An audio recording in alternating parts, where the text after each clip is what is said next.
15 रात्रि युद्ध। साथियों, मैं आपका सूत्रधार अनुज आपके बीच रणभूमि का नया अंक लेकर पुनः उपस्थित हूं। 14वें दिन का युद्ध सायं होने के बाद भी समाप्त नहीं हुआ था एवं यह रात्रि तक भी जारी रहा। जयद्रथ की मृत्यु के बाद दुर्योधन द्रोण के पास गया।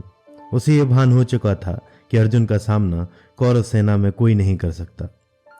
दुर्योधन की बात सुनकर द्रोण ने वचन लिया कि वो समस्त पांचालों का वध करने के बाद ही कवच उतारेंगे और इसी के साथ 14वें दिन का रात्रि युद्ध आरंभ हुआ। इसके बाद दुर्योधन ने कर्ण के पौरुष को ललकारा और उससे पूरी शक्ति से युद्ध करने को कहा। अंधकार में उलझी पांडव सेना को देखकर दुर्योधन स्वयं ही पांडव सेना में घुसकर उसका संहार करने लगा। भीमसेन, नकुल, सहदेव, विराट, द्रुपद, शिखंडी, धृष्टद्युम्न, युधिष्ठिर आदि को घायल करता हुआ दुर्योधन सीधा घटोत्कच के पास गया और फिर उसे घायल करने के बाद दुर्योधन ने सिंह के समान गर्जना की। पांडव सेना में हाहाकार मच गया और वो इधर उधर भागने लगे। इससे क्रोधित हो युधिष्ठिर स्वयं दुर्योधन से युद्ध करने आगे बढ़े, परंतु दुर्योधन ने युधिष्ठिर को घायल करते हुए उनका ध्वज काटा, उनके सारथी और घोड़ों को घायल किया और उनका धनुष भी काट दिया। परंतु युधिष्ठिर भी मौन धारण करके नहीं बैठे, अपितु उन्होंने भी 2 भल्लों से पहले दुर्योधन का धनुष तोड़ा और फिर उसके मर्म स्थानों को बींधते हुए उसे घायल कर दिया तथा अगले ही तीर से दुर्योधन अपने ही रथ में मूर्छित हो गया। दुर्योधन की यह दशा देखकर स्वयं द्रोण उसकी सहायता के लिए आगे आए। इसके पश्चात द्रोण ने केकयों और धृष्टद्युम्न के समस्त पुत्रों को यमलोक पहुंचा दिया। यह देखकर राजा शिवी स्वयं द्रोण से युद्ध करने के लिए आगे आए। एक दूसरे को घायल करने के बाद द्रोण ने शिवी का सिर धड़ से अलग कर दिया। द्रोण के सारथी के मारे जाने के कारण दुर्योधन ने तुरंत उन्हें नया सारथी दे दिया। दूसरी तरफ कलिंग राजकुमार अपने पिता के वध का प्रतिशोध लेने के लिए भीमसेन से लड़ने आया। लड़ते लड़ते भीमसेन अपने रथ से उसके रथ पर कूद गया और उसे मुक्कों से मारने लगा, जिससे कलिंग राजकुमार मृत्यु को प्राप्त हो गया। यह बात कर्ण और उसके भाइयों से सहन न हुई और उन्होंने भीमसेन पर धावा बोल दिया। भीमसेन कलिंग राजकुमार के रथ से कूदकर सीधा ध्रुव के रथ पर आ गए। भीमसेन के एक ही मुक्के से ध्रुव का यमलोक गमन हो गया। ठीक इसी तरह जयरात को भी मारने के बाद भीमसेन कर्ण के सामने खड़े हो गए। एक अल्पकालिक युद्ध के बाद भीमसेन पुनः अपने रथ पर वापस आए और कौरव सेना को खदेड़ने लगे। अपनी सेना की दुर्दशा देखकर धृतराष्ट्र पुत्र दुर्मद ने भीमसेन से लोहा लेने की ठानी, परंतु अपने सारथी के मारे जाने पर उसे दुष्कर्ण के रथ पर बैठना पड़ा। इसके साथ ही दोनों भाइयों ने एक साथ भीमसेन पर धावा बोल दिया। भीमसेन ने एक लात मारकर उनके रथ को धरती में धंसा दिया और दोनों धृतराष्ट्र पुत्रों को मुक्के से मारकर मसल दिया। अपने पुत्र भूरिश्रवा के मारे जाने के बाद से ही सोमदत्त को सात्यकी पर बहुत क्रोध आ रहा था। सात्यकी और सोमदत्त में भीषण युद्ध भी हुआ, परंतु दुर्योधन की विशालकाय सेना सोमदत्त की रक्षा करने लगी। यह अवसर पाकर सोमदत्त ने सात्यकी को घायल करना आरंभ कर दिया, जिससे धृष्टद्युम्न को सात्यकी की सहायता के लिए आगे आना पड़ा। सात्यकी ने कुछ बाणों से सोमदत्त को घायल कर दिया, जिससे वो मूर्छित हो गया और उसके सारथी को उसे रणभूमि से दूर लेकर जाना पड़ा।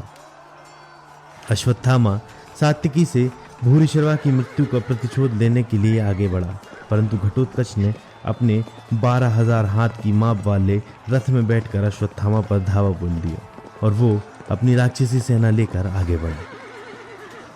संध्या होते ही राक्षसों की शक्ति बढ़ जाने की वजह से राक्षसों ने हाहाकार मचाना शुरू कर दिया।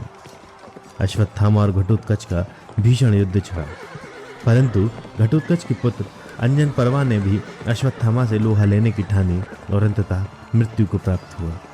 अपने पुत्र की मृत्यु के साथ ही घटोत्कच का क्रोध अश्वत्थामा पर फूट पड़ा। घटोत्कच ने कई मायाओं का प्रयोग किया। इन मायाओं से बचने के लिए अश्वत्थामा को वज्रास्त्र, वायवास्त्र इत्यादि का प्रयोग करना पड़ा। अश्वत्थामा ने घटोत्कच की बहुत सी सेना को यमलोक पहुंचा दिया। घटोत्कच ने भीषण माया का प्रयोग करते हुए अश्वत्थामा को घायल करना प्रारंभ किया। जिसके बचाव हेतु अश्वत्थामा को कई दिव्यास्त्रों का प्रयोग करना पड़ा। घटोत्कच ने भी देवताओं द्वारा निर्मित 8 घंटियों वाली एक वज्र अश्वत्थामा को दे मारी, परंतु अश्वत्थामा ने उसे पकड़ लिया और घटोत्कच के ही रथ पर में दे मारा। अब तक अश्वत्थामा राक्षसों की एक अक्षोहिणी सेना का सर्वनाश कर चुका था और द्रुपद कुमार सुरथ, शत्रुंजय, जयानिक, बलानिक, जयाश्व को भी यमलोक पहुंचा चुका था। इसके अलावा अश्वत्थामा ने श्रुतावह, हेममाली, प्रषाद्र, चंद्रसेन और कुंतीभोज के 10 पुत्रों को काल के गाल में डाल दिया था। एक ओर यदि अश्वत्थामा पांडव योद्धाओं को मार रहा था तो दूसरी ओर भीमसेन भी कौरव सेना में हाहाकार मचा रहा था। उसने अब तक बाहलीक, धृतराष्ट्र के 10 पुत्र, शकुनी के 7 रथी तथा 5 भाइयों गवाक्ष, शरभ, विभु, सुभग और भानुदत्त को मृत्यु से आलिंगन करवा दिया था। उधर अपनी सेना को युधिष्ठिर द्वारा खदेड़े जाने पर द्रोण ने युधिष्ठिर पर वायव्यास्त्र, वरुणास्त्र, याम्यास्त्र, आग्नेयास्त्र, त्वष्ट्रास्त्र, सवित्रास्त्र, ऐन्द्रास्त्र, प्रजाप्रत्यास्त्र और अंत में ब्रह्मास्त्र का प्रयोग किया, परंतु युधिष्ठिर के पास इन सभी दिव्यास्त्रों का उत्तर उपस्थित था। इस बीच दुर्योधन, कर्ण और कृपाचार्य की युद्ध के विषय में चर्चा हुई तो कर्ण ने कृपाचार्य का अपमान कर दिया। अपने मामा का इस तरह अपमान होता देख अश्वत्थामा से रहा नहीं गया और वो कर्ण को मारने के लिए दौड़ा, परंतु दुर्योधन ने उसे रोक लिया। इस बीच सात्यकी ने सोमदत्त का वध कर दिया तथा कृष्ण ने युधिष्ठिर को द्रोण से दूर रहने की बात कही। सात्यकी ने भूरिका का वध कर दिया था तथा धीरे धीरे दुर्योधन की सेना का पलायन होने लगा था। इस बीच घटोत्कच, अश्वत्थामा, भीम, दुर्योधन, कर्ण, सहदेव, प्रतिविंद, दुशासन, नकुल, शकुनी, शिखंडी, कृपाचार्य, धृष्टद्युम्न, द्रोण का भीषण युद्ध छिड़ गया था। इस बीच धृष्टद्युम्न ने द्रुमसेन का वध कर दिया था, परंतु कौरव सेना भी प्रत्युत्तर के लिए तैयार थी। जब अर्जुन और भीम ने अपनी संयुक्त सेना से कौरव सेना पर हमला किया तो द्रोण और कर्ण ने घोर युद्ध करके पांडव सेना को पलायन पर मजबूर कर दिया। इसके बाद श्री कृष्ण और अर्जुन ने घटोत्कच को प्रोत्साहन देकर उसे कर्ण से युद्ध करने भेजा, परंतु इसके पहले कि घटोत्कच कर्ण से युद्ध कर पाता, राक्षस अलायुध ने उस पर धावा बोल दिया। तब भीमसेन ने अलायुध से युद्ध करने की कमान संभाली और घटोत्कच को पुनः कर्ण से युद्ध करने भेज दिया। हालांकि अंत में अलायुध की मृत्यु घटोत्कच के हाथों से ही हुई। घटोत्कच कौरव सेना में हाहाकार मचाने लगा। कर्ण इंद्र द्वारा दी गई अमोघ शक्ति को अर्जुन के लिए बचाकर रखे था, परंतु दुर्योधन के बार बार कहने और कोई उपचार न बचने के कारण उसे घटोत्कच पर वह शक्ति चलानी ही पड़ी और अंततः भीमसेन कुमार घटोत्कच वीर गति को प्राप्त हुआ।